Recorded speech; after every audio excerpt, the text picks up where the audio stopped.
Right, let's talk about Minotaurs for a minute. Now, I'm going to talk about my experiences with Minotaurs. I don't know much about them on a uh, descriptive societal level, I guess you could say. I just know my experiences with them and that they're real, and to help anybody else out there who may have seen them before. Classically, Minotaurs are from Greece, I believe.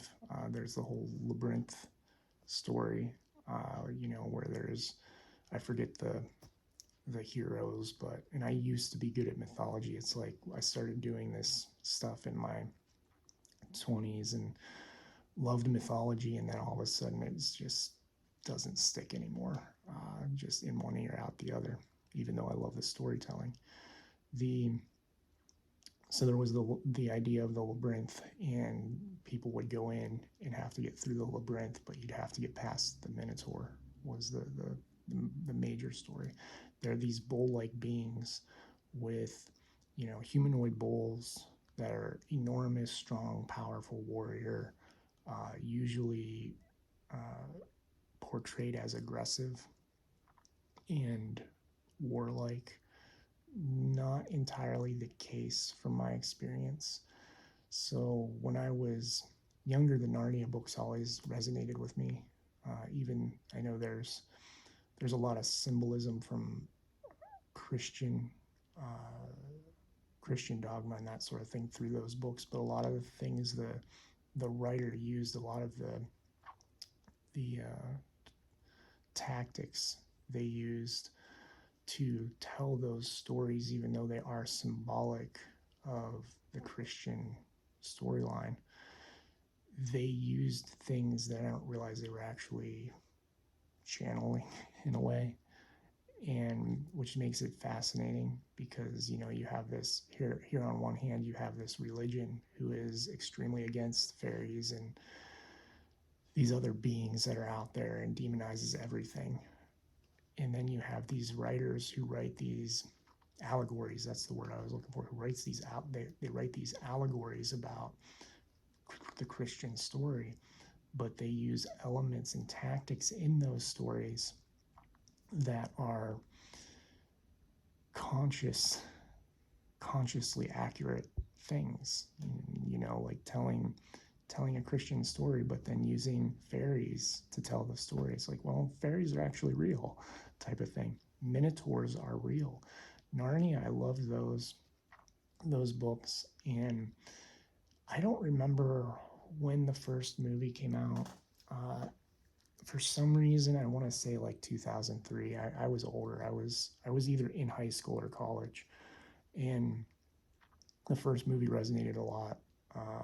Just immensely resonated with how the animals talk and they showed how they portrayed different beings like the satyrs and I think there's griffins in there, and I can't remember everything in the first movie, but there's a lot of fae-like beings, I guess, and then the talking animals. You don't just have talking animals that are you know regular animals, but you have talking animals that are wearing clothes and that. And those types of beings do exist. ET beings like that exist, and fairy like beings like that exist in different layers of the Earth consciousness. So I watched the second movie, and that's the one that really resonated because they show more of those beings. They show more of the human versus nature aspect, and they show a lot more minotaurs in that second movie. They also show them working together. They don't show just the bull like big black bull minotaurs. They show the oxen like ones, the cow like ones, the these different types of what I would describe as minotaurs, but based on different forms of bovine, I believe is the right word. Bulls, cows, oxen, yaks, all that type of stuff. But they're those beings on two legs in humanoid form, wearing clothes, handling tools, and I've had a couple experiences with them. The first experience I ever had, I was shocked to see because I did not know they existed. I knew beings like it existed. I did not know that I would ever see one. I was in a hotel room. You can read this in the Faery Experiences book too. Uh, I call this, excuse me, I think in the book I call this like the weekend because my ex and I did this trip. Oh, excuse me, something in my throat. My ex and I did this trip, and we went from actually kind of where I'm located now, in Northeast Ohio. We went up, if I remember right, and I'm going off the top of my head, not my journals. When I write my books, I go off my journals to try to keep the timelines right and all that. If I remember right, we went from here up to the Thousand Islands, which is in New York.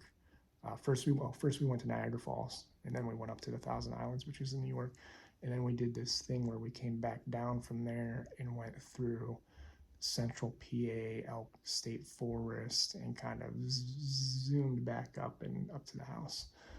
A lot of driving over only 4 days, and when we got up to the Thousand Islands, we stayed in a place called Watertown.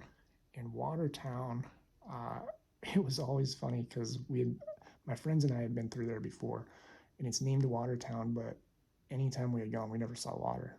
We're like, this is the greatest thing because every time we come, we're looking for water. We're looking for a big lake. We're looking for a river, and we never really saw that stuff. We're like, Watertown has no water type of thing. It's kind of funny to us. But my ex and I stay in this hotel, and we're we were on the way back from Thousand Islands, and that night was really weird. So there was a restaurant next door. I believe we ate at the restaurant. I don't remember off the top of my head, but we went back over and then it burned down. The restaurant like burned down that night or caught fire or something. There were all kinds of people in the hotel in the sense of you didn't want to be around them. We walked into the hotel, we wanted to get a room, and they didn't have any rooms. All they had was a handicap accessible room. And we were like, well, and they were like, you can have it if you want because the hotel was fully booked. The whole place was, it was late at night. There was nobody coming type of thing. And we're like, are you sure? Because it's handicap accessible. You're kind of like, it's one of these big rooms. And we're like not trying to take from people type of thing. And they're like, no, you can have it, take it. So we take it, and it was weird because that room was off from everybody else. It was off to the side. It was down a hallway all the way at the end, all by itself. Big room, away from all these other people. And when I say other people, I mean there are people walking around in suits. There are people walking around with the energy that they are not up to good things, and they are guards or dare I say soldiers of those wearing even fancier stuff, like they were guarding and patrolling the hallways, but they're wearing suits. And I've had a few instances of that where you feel those energies, and that it's not that they're protecting something good. So we go into the room, and we start sealing the room energetically, and all kinds of crazy stuff happens at night. I'm not going to get into the weeds on this because this is supposed to be on Minotaurs, but some of this is just interesting to note. And you can read more about it in the book, The Faery Experiences. But so we start sealing things. Beings are coming and going. Good beings are coming and being like, you're protected, you'll be fine. They're there was some being came to talk to me. I don't remember if it was Odin or Thor or somebody else, but we could feel those energies walking through, and we could feel after we sealed it, we could also feel the dark energies moving through. And we were like, this is just, we just want to sleep. We're going to sleep. We're going to get up. We're going to pack our stuff and we're going to get the hell out of town because the restaurant burned down. This is going on. All this other stuff. And we wake up in the morning, and I had put an offering out overnight. Whenever I go to a hotel room, I put an offering out for the spirits of the hotel because there are spirits that live in those hotels and pass through. So put an offering out, and my ex is in the bathroom, and my offering was honey. I had a red solo cup, and I had poured honey into the bottom of it. Now, honey does not splash, does not jump or anything. You know, it's honey, it's sticky. So put it down. I go into the bathroom. She's doing her hair or something. I don't remember. I'm talking to her, and then I look out. I feel a shift, and I look out, and here there's put this down here. Here there's by the TV where I put the red solo cup. There's a being probably as tall as I am, probably 6 foot tall, with horns raising up and kind of curling. If I remember right, they curled a little bit. Gray, looks like he's made out of rock, maybe has some plant stuff around him with the head of a bull. Looking in the cup, looking in the red solo cup, and he's got his hand inside of it. Now, not his whole hand. His hand was way too big. He's got like 2 fingers. He's like sticking them inside and going like this and scraping the honey up the cup and then licking it off of his fingers. And I'm looking, and I just kind of go, oh. And I look back in the bathroom, and I'm like, hey, do you see that? Do you feel something? And she's like, yeah. And she looks out, and she's like, oh, okay. I'm like, yep, there's this being sitting there pulling honey out of the red solo cup, and he's big, he's muscular, he's intimidating is the word. And what he told me was that he was there because telepathically we started talking. And I don't remember if we started talking while he was giving an offering. I think it was after. But he was there to protect us from the other energy that was there, because there was a lot of bad energy there, a lot of bad energy. And I go into some of that in my extraterrestrial book too, because it was almost like there were some negative ETs and some other things around. It was a very weird, very, very weird experience. That whole weekend is filled with stuff. So we go, or I leave the bathroom. He disappears. I leave the bathroom. I go and I pick up the red solo cup and I look inside. Now remember, it's honey, flat layer on the bottom of the red solo cup, but I had seen him drag like 2 or 3, it might have been 3 fingers, I don't remember, 2 or 3 fingers in. And I look, and there are the marks, like from him dragging of two or 3 fingers, big, thick. Like my fingers are skinny, like toothpicks. I mean, they're the size of, they're a little bit bigger than like a number 2 pencil, basically. My fingers aren't going to make this. So drug it up, and he was actually physically taking the honey, which was fascinating and phenomenal to see, because just because we can't see them doesn't mean they're not physically there. There's this idea that physicality equates what we can see and touch, and that's not the case. It's what, something can be physical, but it's what is physical to it in its experience. Our eyes don't see everything. And the only reason we can touch things are because the forces, like we never actually touch our hands. It's just that the forces of our hands repel each other enough that it creates touch. It creates a solid surface. Otherwise, we'd go right through, because it's 99.99999% empty space. but because the force of the atoms and the molecules and all that repel each other enough, we have physical touch. And then we have touch because our nervous system goes, oh, something's repelling, we're going to feel it in this way. And how does that force, feel to us, type of thing. So he was physically there. He's standing there, but we couldn't, you could kind of see like the outline. I could see him in my third eye, and I could see like the haze, I guess would be what you would call it, the haze of him. And I'll never forget him telepathically the whole time I was there, because we ended up deciding to go to hotel breakfast, continental breakfast, which was another story in and of itself. And we stayed a little longer than we probably should. And going out to the parking lot, and him following us out to the parking lot, and making sure we got off the property, making sure we left the property and we got off the property safely, because there was some bad juju going on. So that was my first encounter with Minotaur. My second encounter, well, I don't know if this is my second or third. I'll talk about this one first. My ex and I, again, were traveling, and we went up to Kinzu Dam, Warren, PA area. And there are a lot of trails, a lot of woodlands around there, some beautiful places. Had a lot of experiences up there. It's unfortunately, I can say it's not a place in my heart that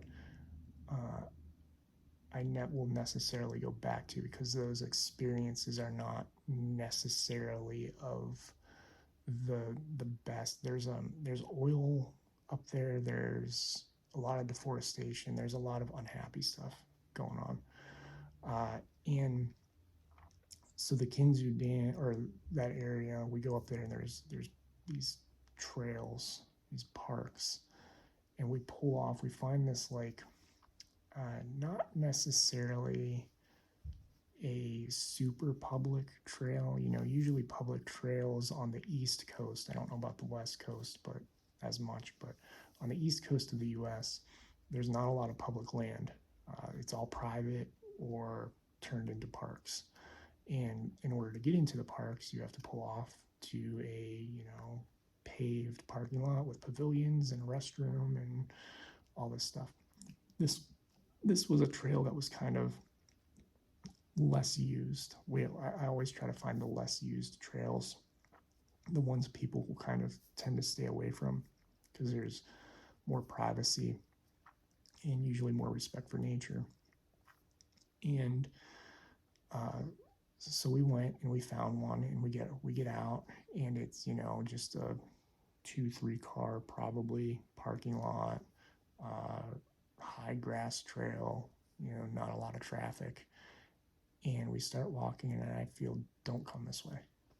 And I'm like, what the heck is that? I'm getting this big flash, X, don't come, in my mind, and seeing a Minotaur being down the path, telling us, don't come this way, don't come this way, don't come this way.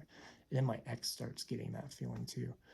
And we talk about it, and we ended up saying, okay, no more, we're going to turn around and walk away. So we turned around and walked away. And that was a very short experience, but one trying to keep us off the path and protect us.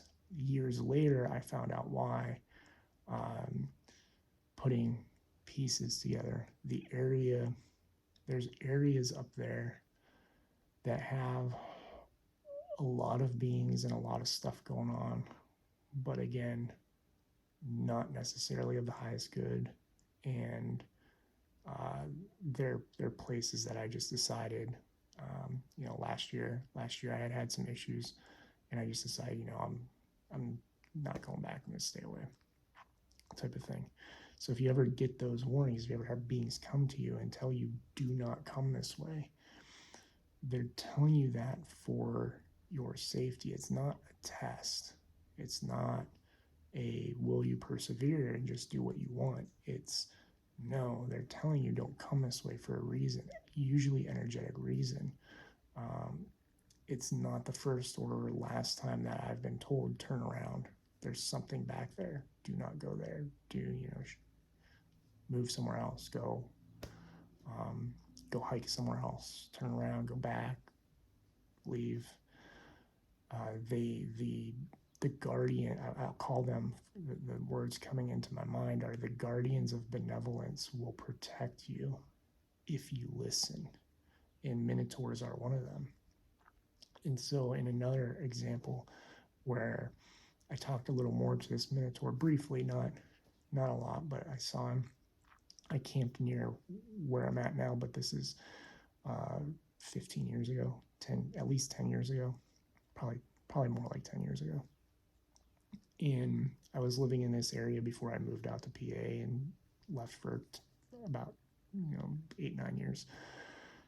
I go down to this creek area, and there's it's the East Coast woods. There's a creek. There's lots of trees. There's leaves on the ground. There's not much in terms of grasses and things because of the way the hills are, and the trees are blocking the sun, and just the nature of the area.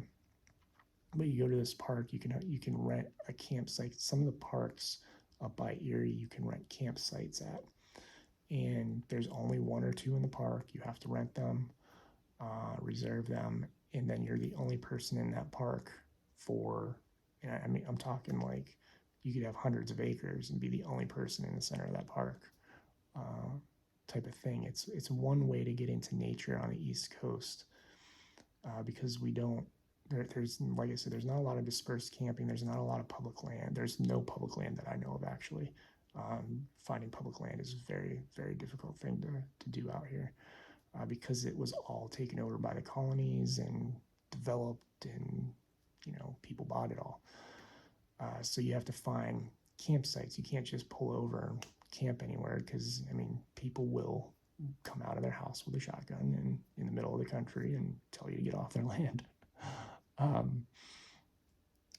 So these tent sites were nice, and 10 years ago I rented one by the creek, locked all my stuff in. But it was interesting because I was walking my stuff in, and I had this feeling. So the creek ran on the left side as I walked in, and the campsite you walked through, you might have walked 500 feet to get off the road into the campsite, or to get off the parking space to the campsite, and get your stuff there through grasses, through some trees. And the right side had this energy of stay away, like very pushy energy back then. And I was used to seeing Fae and these other beings, but I was still getting used to feeling all the energies and all that, and accepting it and that sort of thing. I set up my camp, I go back to the car, I get some stuff, I go back, and then suddenly I see a Minotaur standing there, but not like your typical bull black Minotaur that you would see in that classic imagery of like the very aggressive Minotaur, or in like Narnia, where the bad Minotaurs are like these deep blacks and deep browns types of things. This was more of an ox, like an ox Minotaur, and had pouches. He had tools, he had clothes, he had like vest thing pouches and stuff, and he was carrying, I'd have to look in my notes, but if my memory serves right, he was carrying an axe, and he's standing right there, and I can see him, and I'm just like, oh, there's a Minotaur. And he looks at me, and he's like, do not come any closer to me. And I'm like, okay. Now he's in the distance. He's maybe 50 to 100 feet away, standing by a tree. He's like, do not come over here. He's like, this is my side. Do not come on my side. And I'm like, okay. Now they didn't know me. I'd never been there. I didn't have any trust with the land. So this is my side. Do not come over here. I'm like, okay, I'm going to stay off. So I walked back up to the campsite, and within, that instant or whatever, a snake slithers out from the campsite, mind you, slithers out from the campsite, stops on the trail, doesn't keep moving. And I'm 20, 30 feet away from it. So it could have, there's no reason for it not to keep moving. Doesn't keep moving, stops, and starts rattling. Now, we don't have rattlesnakes in Ohio. Rare occasion, rare occasion, but nothing you need to worry about. And I'm like, crap, we do have snakes who fake rattles. I don't remember if it's a rat snake, but there's a snake that can fake a rattle, but it coils up and it's rattling. And I'm looking at him like, I get it. Okay, he's telling me to stay off the right side, and now there's a snake there and it's rattling threateningly, and I'm kind of feeling the snake out, and I'm like, man, should I even camp here? And I'm feeling the snake out, and I can feel the snake be like the same thing as the Minotaur. The snake is like, that is your side, this is our side, leave us alone. And the snake slithers off to the other side.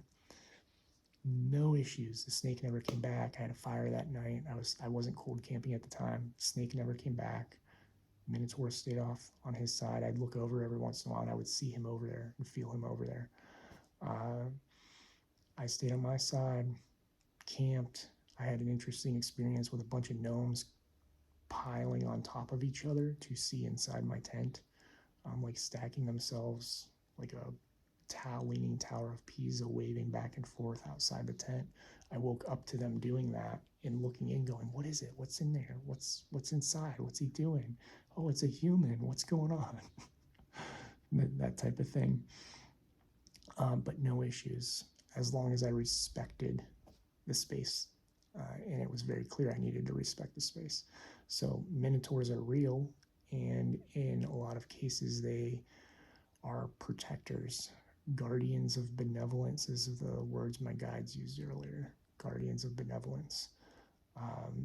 And just because they're protectors does not mean you can just go on their land. If something asks you to step away, to walk away, because it doesn't want you there, leave. It's akin to if, you know, one of you randomly showed up at my house, walked in the house, and I was like, please go. This isn't a place for guests. And you were like, well, no, I'm not going to go. I'm going to go in your bedroom. I'm going to go in your office. I'm going to go into your kitchen. I'm going to go in your bathroom, and just did what you want. It's the same thing. That's their homes. That's their spaces. So if something tells you to leave, leave. That type of thing. It's also why I think a lot of people, when it comes to Sasquatch, have a lot of negative experiences, because you're entering their home. You're entering their home and not respecting it necessarily. So keep in mind, Minotaurs are real. They're very intimidating. They're very big, and not as big as like a Sasquatch or some of these other beings. More human size, but I'm talking 6 foot tall without the horns, and like muscle. So Narnia does a really good job of, those movies do a really good job of depicting them. Let me know if you have any questions. Thank you for listening. I love you all, and I'm grateful for each and every one of you.